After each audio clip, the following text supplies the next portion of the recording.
Bang Faris? Dengan 6 tahun. Masa iya. Gimana Om dituntut 6 tahun Om? Hormati aja prosesnya. Kecewa nggak Bang Faris? Ada rasa kekecewaan nggak sih Om?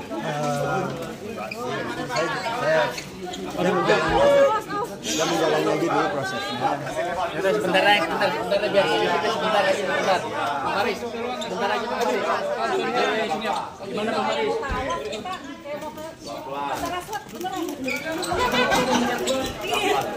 Bang Faris sedikit aja Bang Faris. Sambil jalan Bang Faris kasih. Awas, ganggu.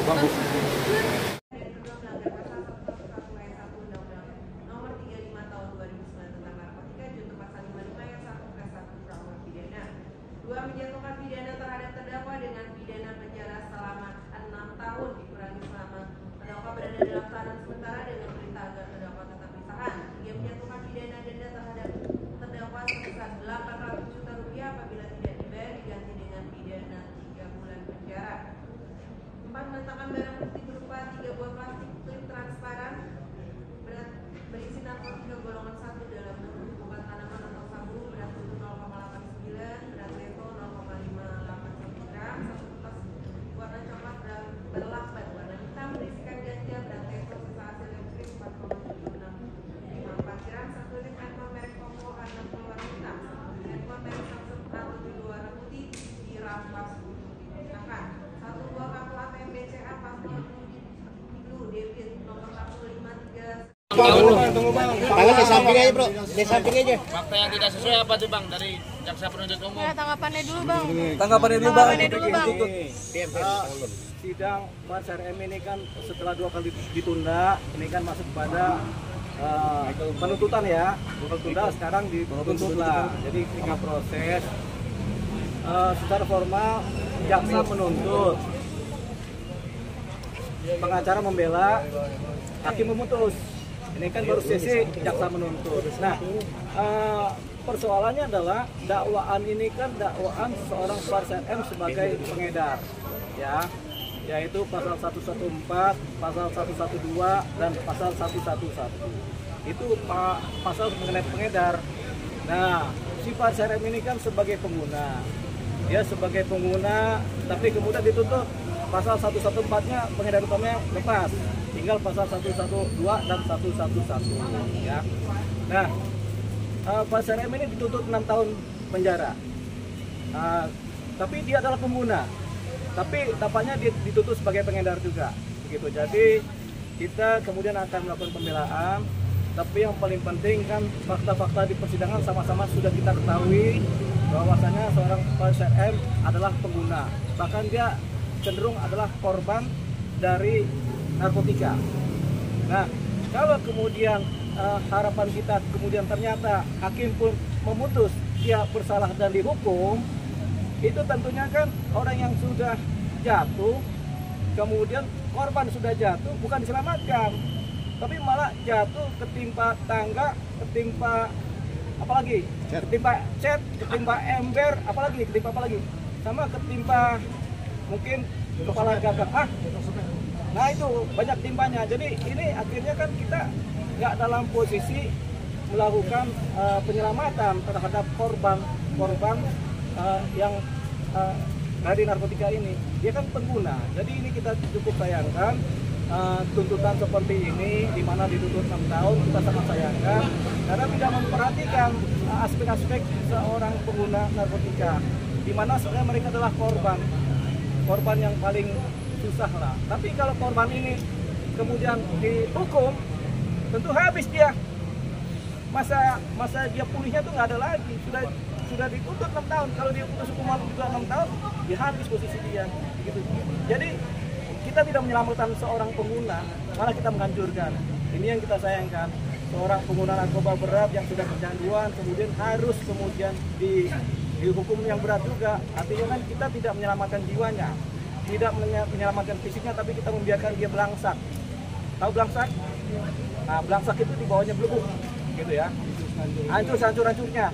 Jadi gitu. Jadi kita akhirnya kita harus menyelamatkan dia. Jadi kami sebagai pembela akan melakukan pledoi, tentunya dengan hati nuranilah. Apalagi pihak BNN, kepala BNN sudah menyatakan pengguna itu korban, jangan dihukum. Tapi ini kan masih tetap dituntut, ya kan? Mungkin hanya karena mematuhi prosedur-prosedur dakwaan yang sudah terlanjur diadakan, yaitu pasal ini di mana dia adalah pengedar dan dipaksakan, ya sudah nggak apa-apa. Namanya juga jaksa menuntut. Gitu sebenarnya ada posisi jaksa bisa menuntut lepas juga atau menuntut rehabilitasi juga ada posisi, tapi tidak digunakan oleh pihak jaksa. Tapi mereka tetap menuntut 6 tahun masa penjara. Ini yang kami sesalkan. Sebagai pembela, sebagai pengacara kami sesalkan ini karena kami punya roh yang sama dengan kepala BNN dengan BNN bahwasanya pengguna adalah korban. Pengguna adalah korban. Jangan kemudian dihancurkan kehidupannya dengan tambahan hukuman. Nggak ada efek jerah kalau pengguna, karena pengguna itu kecanduan, harus direhabilitasi, bukan dihukum. Dihukum itu nggak akan ada efek jerah, dia akan tetap kecanduan terus. Tapi kalau dia direhabilitasi, dia akan pulih dari kecanduan tadi dan dia bisa selamat hidupnya. Ini yang tidak diperhitungkan. Makanya secara malam ini kita harap mungkin ada perubahan tentang konstelasi hukuman dan penuntutan terhadap pengguna narkotika. Jangan seperti ini. Nah, nggak apa-apa, ini diedarkan supaya nanti kita sinergi dengan BNN. Karena apa yang menjadi roh dari ucapan BNN kita pakai sebagai bagian dari hal yang sama. Itu tadi yang kemudian kami sebagai pengacara menyesalkan ini. Seorang pengguna adalah korban yang harus diselamatkan, bukan dihukum. Oke Bang, tadi sempat diskusi dengan Baris RM, apa aja Bang yang didiskusikan? Masih ada kemungkinan buat rehabilitasi nggak? Tentunya kan jaksa menuntut, pengacara membela, hakim memutus. Kita masih mengharapkan dari putusan hakim yang seadil-adilnya, di mana hakim juga bersinergi dengan institusi lain, di mana hakim akan memutuskan untuk direhabilitasi.